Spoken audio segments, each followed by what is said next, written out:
It's probably one of the most famous vehicles in the world.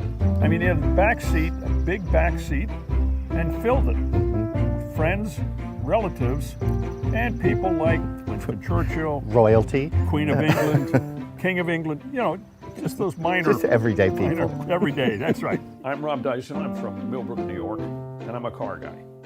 And I'm standing next to a 1936 streamlined Ford Phaeton. Now, what makes this car different?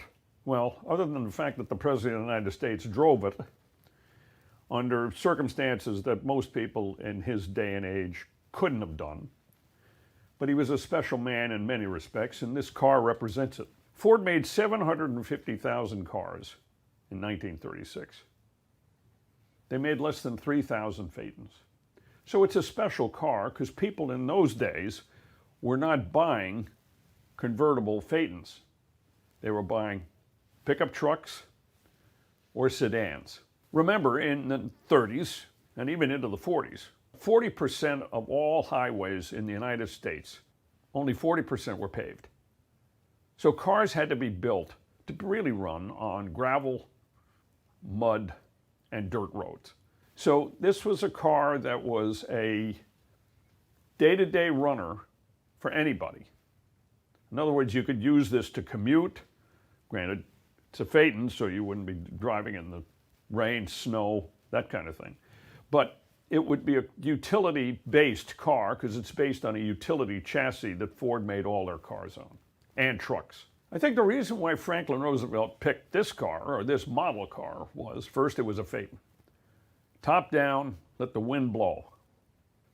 But the other thing is that it was a simple car, a working man's car. And I think that fit in with kind of the practical sense that Franklin Roosevelt had about everything that he did. This was not a man that rode in limousines, although he had to, obviously, in his position. But when he was away from it, he was a practical man. And the way he thought, this fits in with the kind of thinking that he would have provided. Simple, straightforward, durable. Kind of the way he was.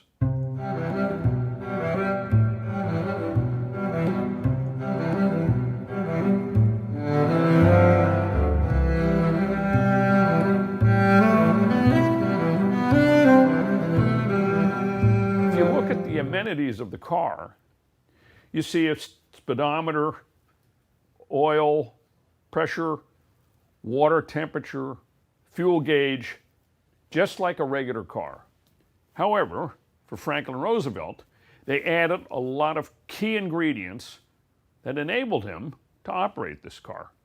And that's what makes this car so unique. The first thing they did was they enabled him to have a hand throttle, not unlike the cars that preceded us. The Model A, the Model T Ford had hand throttles. What you see here is a way that the president could shift the car while also being able to stop the car.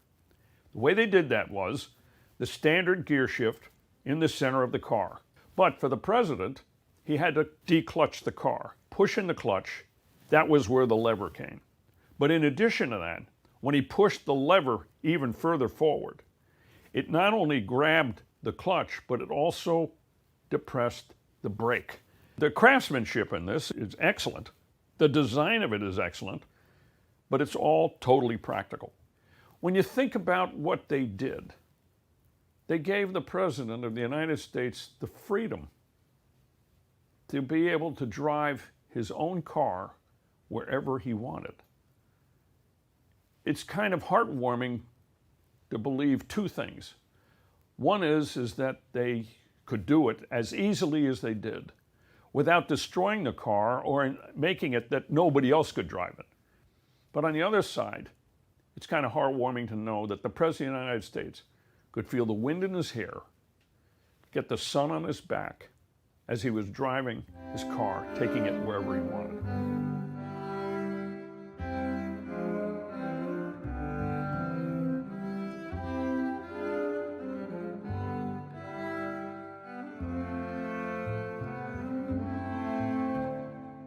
What is the difference between a Ford Phaeton, which is a name you don't see on cars anymore, Right. and a roadster like this? Well, the Roadsters were smaller, single seat with a rumble seat in the back. The market for them were more recreational, more the country club set, if you will. Sporty, not practical That's necessarily. right, that's right. Not as practical as all the other cars. This was built in 1932. That was built in 1936.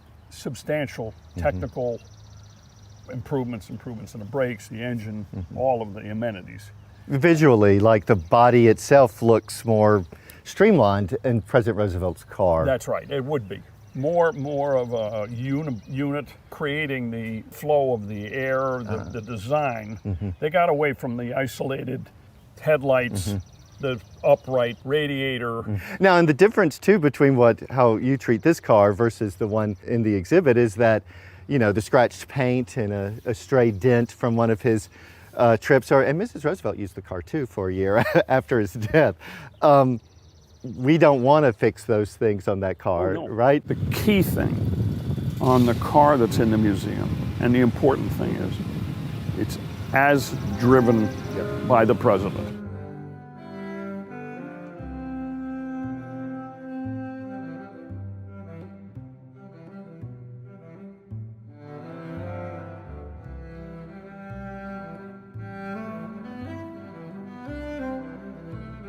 Don't flood it. That's what my grandfather would have said.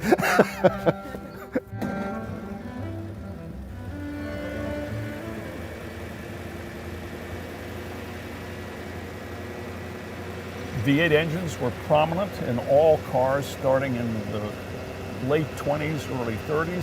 Ford was a little late to the party. I was curious about who innovated. Was Ford innovative in the V8? Their V8 was an exceptionally well-designed engine.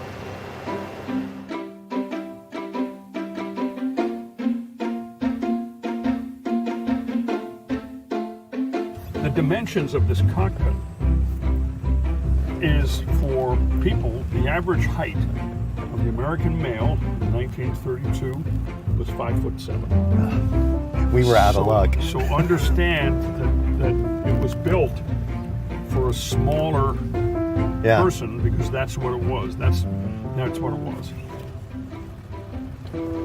So here we go. Hang on. Yeah, you certainly get the exhaust, don't you? I'll keep it under 60. Thanks.